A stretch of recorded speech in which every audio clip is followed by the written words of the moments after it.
হযরত Mekdad ইবনে আসওয়াদ রাদিয়াল্লাহু তাআলা আনহু বলেন, ক্ষুধার কারণে একবার আমি ও আমার দুই সঙ্গীর এমন অবস্থা হলো যে আমাদের শ্রবণ শক্তি ও দৃষ্টিশক্তি লোপ পাওয়ার উপক্রম হলো।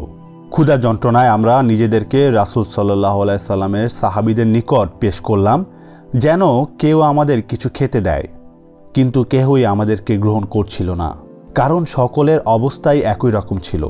তারাও ক্ষুধার যন্ত্রণায় ভুগছিল। এরূপ অবস্থায় রাসূল সাল্লাল্লাহু আলাইহি সাল্লাম আমাদেরকে তার ঘরে নিয়ে গেলেন। হযরত মুহাম্মদ সাল্লাল্লাহু আলাইহি সাল্লামের পরিবারবর্গের জন্য 3টি বকরি ছিল, যার দুধ তারা দহন করতেন। নবী করিম সাল্লাল্লাহু আলাইহি সাল্লাম সেখান থেকে দুধ নিয়ে আমাদের 2 ভাগ করে দিতেন। আমরা আমাদের নিজেদের অংশ পান করে রাসূল সাল্লাল্লাহু আলাইহি সাল্লামের অংশ তুলে রাখতাম। তিনি রাতে এসে তা পান করতেন। রাসূল সাল্লাল্লাহু আলাইহি সাল্লাম যখন রাতে আসতেন, তিনি এমনভাবে সালাম দিতেন যেন জাগ্রত ব্যক্তি শুনতে পায় এবং ঘুমন্ত ব্যক্তির ঘুম না ভাঙে। একদিনের কথা, আমরা আমাদের ভাগের দুধ খেয়ে বাকিটা রাসূল সাল্লাল্লাহু আলাইহি সাল্লামের জন্য তুলে রাখব। এমন সময় শয়তান আমাকে প্ররোচনা দিয়ে বলল যে, রাসূল সাল্লাল্লাহু আলাইহি সাল্লামের জন্য রাখা 1 ঢোক পরিমাণ দুধ তুমি যদি পান করে নাও তবে তেমন কি আর ক্ষতি হবে, কারণ নবী করিম সাল্লাল্লাহু আলাইহি সাল্লাম আনসারদের নিকট গেলে তারা তাকে খাতির করবে এবং কিছু না কিছু খাইয়ে দিবে। শয়তান এইভাবে আমাকে প্ররোচনা দিতে লাগলো। অবশেষে এক পর্যায়ে শয়তানের প্ররোচনায় পড়ে আমি নবী করিম সাল্লাল্লাহু আলাইহি সাল্লামের জন্য রাখা দুধ পান করে ফেললাম। দুধ পান করার পর শয়তান আবার আমার ভিতর এই বলে অনুতাপ সৃষ্টি করল যে, তুমি এ কি করেছ? নবী করিম সাল্লাল্লাহু আলাইহি সাল্লাম এসে যখন দুধ পাবে না, তখন তিনি তোমার জন্য বদদোয়া করবে আর তুমি ধ্বংস হয়ে যাবে। আমার 2 সঙ্গী তারা নিজেদের অংশ পান করে ঘুমিয়ে পড়ল, কিন্তু আমার ঘুম আসছিল না। আমার কাছে একটা চাদর ছিল, যেটা মাথার উপর টেনে দিলে পা খোলা থাকতো আর পা ঢেকে দিলে মাথা খোলা থাকতো।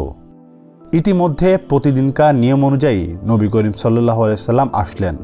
আল্লাহর ইচ্ছায় কিছুক্ষণ নামাজ পড়লেন।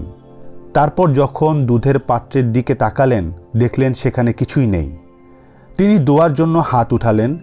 আমি মনে মনে ভাবলাম, এখনই তিনি আমার জন্য বদদোয়া করবেন আর আমি ধ্বংস হয়ে যাব। কিন্তু রাসূল সাল্লাল্লাহু আলাইহি সাল্লাম এই বলে দোয়া করল, আয় আল্লাহ, যে আমাকে আহার করায় তুমি তাহাকে আহার করাও, আর যে আমাকে পান করায় তুমি তাহাকে পান করাও। আমি নবী করিম সাল্লাল্লাহু আলাইহি সাল্লামের দোয়া শুনে তৎক্ষণাৎ একটি ছুরি নিলাম এবং চাদর গায়ে জড়িয়ে বকরিগুলোর নিকট গেলাম রাসূল সাল্লাল্লাহু আলাইহি সাল্লামের জন্য একটি বকরি জবাই করার জন্য। আমি যখন একটি মোটা দেখে বকরি খুঁজতে লাগলাম, কিন্তু এটা দেখে আশ্চর্য হলাম যে সবগুলো বকরির স্তনই দুধে পরিপূর্ণ। আমি রাসূল সাল্লাল্লাহু আলাইহি সাল্লামের পরিবারের সেই পাত্রটি নিলাম যেটাতে তারা দুধ দহন করতে পছন্দ করতেন, এবং এত পরিমাণ দুধ দহন করলাম যে ফেনা জমে গেল। তারপর সেই দুধ রাসূল সাল্লাল্লাহু আলাইহি সাল্লামের নিকট নিয়ে আসলাম। তিনি দুধ পান করে আমাকে দিলেন। আমি পান করে পুনরায় তাকে দিলাম। তিনিও পান করে পুনরায় আবার আমাকে দিলেন। আমি সেটা পান করলাম।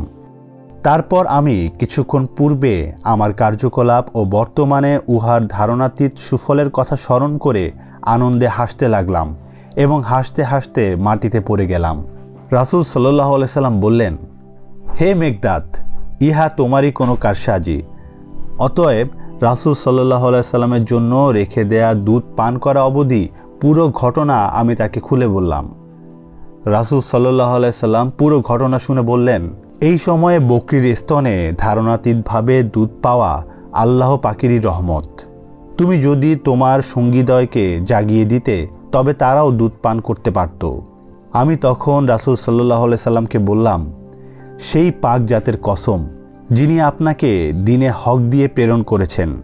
আপনি যখন দুধ পান করছেন আর আমি অবশিষ্টাংশ পান করতে পেরেছি, তখন আর কেউ সেই দুধ পেল কি না পেল সেটার পরোয়া আমি করি না। আমরা সকলেই জানি আমাদের প্রিয় নবী হযরত মুহাম্মদ সাল্লাল্লাহু আলাইহি সাল্লাম ও তার সাহাবীগণ প্রচণ্ড ক্ষুধার যন্ত্রণায় ভুগেছেন, যেটা কিনা আমরা কল্পনাও করতে পারি না। কিন্তু তারপরেও তারা এক মুহূর্তের জন্য মহান আল্লাহকে ভুলে যাননি এবং ইসলামের পথে থেকেছেন। তাই যে কোনো পরিস্থিতিতেই আমরা যেন মহান আল্লাহকে ভুলে না যাই। আল্লাহ তাআলা আমাদের সেই তৌফিক দান করুন। আমিন। আজকের এই ভিডিও এই পর্যন্তই। ভিডিওটি ভালো লেগে থাকলে লাইক, শেয়ার এবং কমেন্ট করুন। এখনও যারা আমাদের চ্যানেলটি সাবস্ক্রাইব করেননি তারা চ্যানেলটি সাবস্ক্রাইব করুন। দেখা হবে আগামী ভিডিওতে। আসসালামু আলাইকুম।